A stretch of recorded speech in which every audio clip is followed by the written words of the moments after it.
Namo tassa bhagavato arahato sama sambuddhassa. Namo tassa bhagavato arahato sama sambuddhassa. Namo tassa bhagavato arahato sama sambuddhassa. Selamat pagi, salam sejahtera untuk kita semua. Pada pagi hari ini saya ingin berbagi ajaran kebudayaan mengenai atasila dan meditasi. Apa itu atasila? Apa itu meditasi? Saya akan jelaskan sesuai dengan ajaran kebudayaan. Yang pertama adalah atasila. Atasila sesuai dengan ajaran kebudayaan, yaitu tentang pengendalian badan atau pengendalian jasmani. Dari ujung kepala kita sampai dampal kaki kita dikendalikan supaya tenang, damai, dan bagus jalannya. Begitu. Yang pertama yang perlu diperhatikan adalah mengendalikan mata. Mata dikendalikan supaya tetap tenang, tetap diam, supaya tidak menimbulkan kesenangan dari mata, tidak menimbulkan kesedihan dari mata, tidak menimbulkan kemarahan dari mata, tidak menimbulkan kebencian dari mata. Kemudian mengendalikan telinga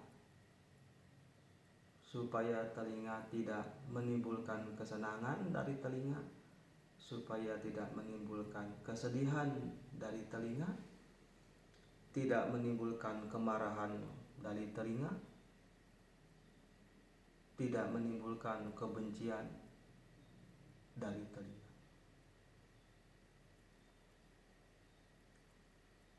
Kemudian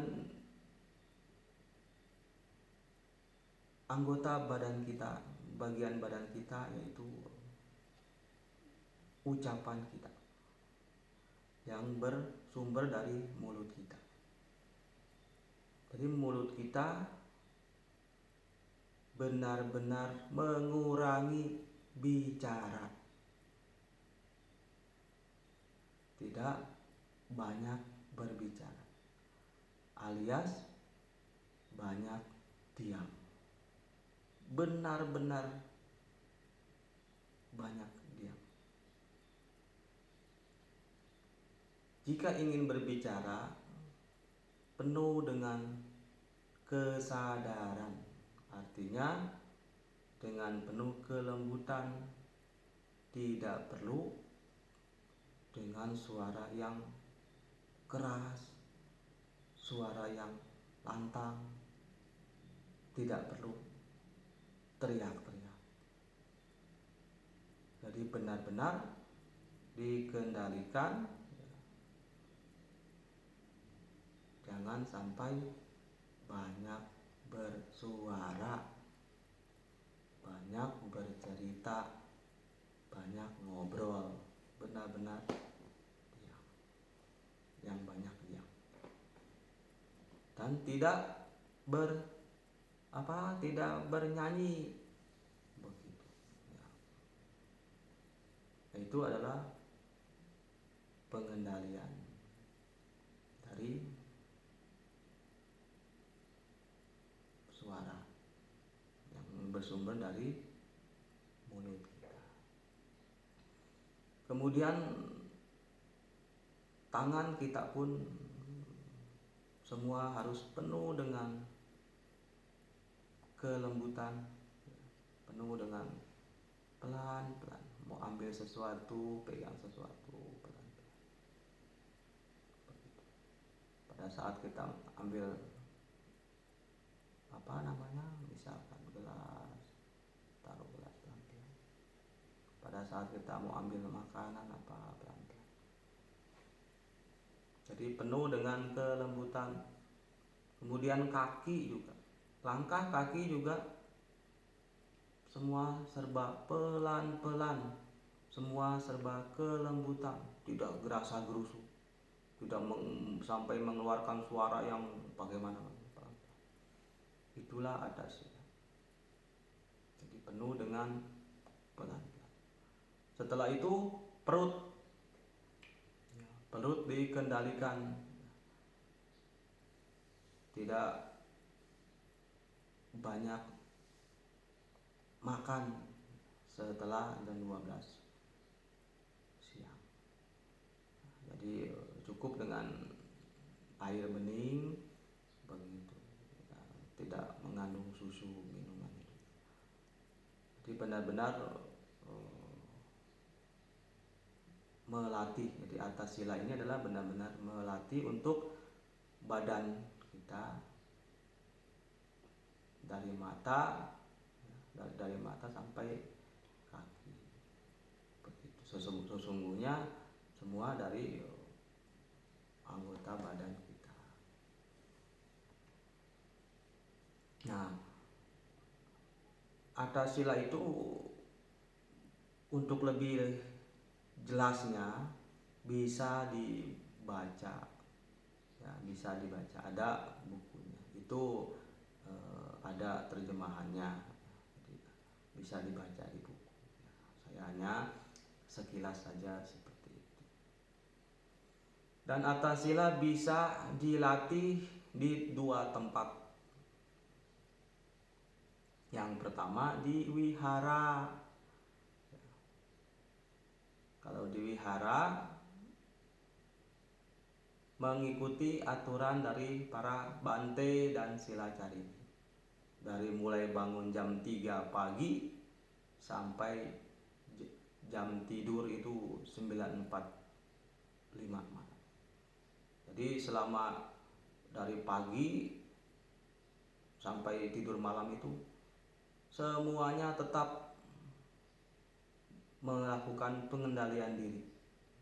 Semuanya melakukan segala sesuatu dengan penuh kelembutan, tidak kasar, dan tidak berbicara, tidak menggunakan handphone, tidak nonton, tidak menari, tidak joget, tidak nyanyi. Semuanya diam, tidak banyak bicara. Makan diam, apapun diam, tidak banyak ngobrol. Mengikuti bimbingan, petunjuk, aturan dari para bante dan para silacari. Begitu. Dan kalau di wihara, latihan program untuk makan sudah disiapkan. Ikut program, artinya ikut program sudah disiapkan.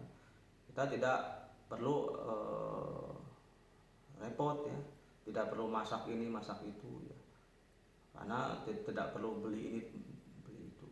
Karena atasila adalah benar-benar merasa puas, tidak kepengen jajan ini jajan itu, tidak. Jadi menerima apa adanya, ya, tidak dikomentari, ya, tidak dimaidoin, ya, atau tidak dikepoin makanan begini atau begitu, semuanya diterima dengan penuh rasa bersyukur, ya, rasa bahagia, rasa puas. Itu namanya sedang latihan. Itu kalau di wihara yang aturannya ketat sekali, ya, aturannya benar-benar disiplin sekali. Untuk apa? Untuk badan kita benar-benar tidak liar, ya. Badan kita ini seperti kuda yang liar, ya. Maka dari itu perlu kusir untuk mengendalikan kuda agar bagus jalannya, kan begitu. Nah, badan kita ini juga seperti kuda liar, dari atas kepala sampai ujung kaki ini penuh dengan keliaran. Maka dari itu atas sila adalah mengendalikan supaya badan kita tenang, bagus, tidak gerasa gerus. Semuanya serba pelan-pelan. Jalan langkahnya pun juga pelan-pelan, ya, tangan, kaki pelan-pelan, semuanya berpelan-pelan. Mata juga tidak kepengen ini, tidak kepengen itu. Suara juga tidak mau ini, tidak mau itu. Perut juga cukup puas, begitu. Tidak mau makan ini, mau makan itu. Mulut juga benar-benar puas, diam, tidak banyak bicara, diam. Kalaupun ingin bicara dengan penuh kelembutan, tidak perlu teriak-teriak dan tidak perlu kencang. Begitu, itulah latihan di wihara yang sangat ketat, keras seperti itu. Lalu bagaimana kalau dilatihan di rumah? Atas sila bisa dilatihan di rumah atau disebut atas sila mandiri. Begitu. Kalau di rumah kita namanya mandiri, kita sendiri yang melayani diri kita, ya. Jangan mau orang rumah melayani kita, tidak boleh, ya. Namanya juga latihan sendiri, ya. Jadi kita sendiri yang pintar-pintar untuk memuaskan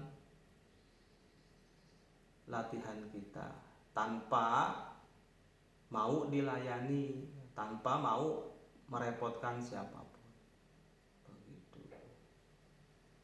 Tetapi latihan di rumah, ya, namanya juga latihan di rumah, tidak seberat latihan di wihara, ya. Kalau latihan di rumah masih bisa ada kelonggaran, begitu. Tidak seketat di wihara. Dalam hal apa kelonggarannya? Dalam hal misal kalau badan lelah, ya, bisa diistirahatkan. Kalau di wihara tidak bisa, tetap ikut program latihan yang sangat penuh dengan kesadaran. Lelah pun disadari, sehingga tidak ada kesempatan untuk bisa beristirahat yang misalkan tidur siang, tidak ada, begitu. Tidak ada istirahat tidur siang, begitu. Kalau di rumah masih bisa acara tidur siang. Kalau di wihara tidak ada acara tidur siang, semuanya penuh dengan latihan, program latihan. Nah, begitu. Jadi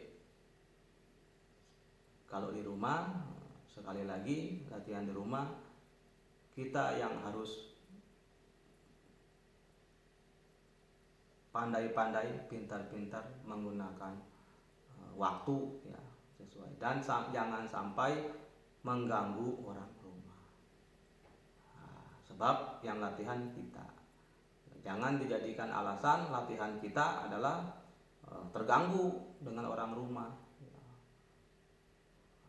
ya, karena latihan di rumah tidak sebagus latihan di wihara, begitu. Dan tidak ada paksaan, ya. Tidak ada paksaan, tidak ada keharusan. Tidak ada paksaan, tidak ada keharusan dalam latihan.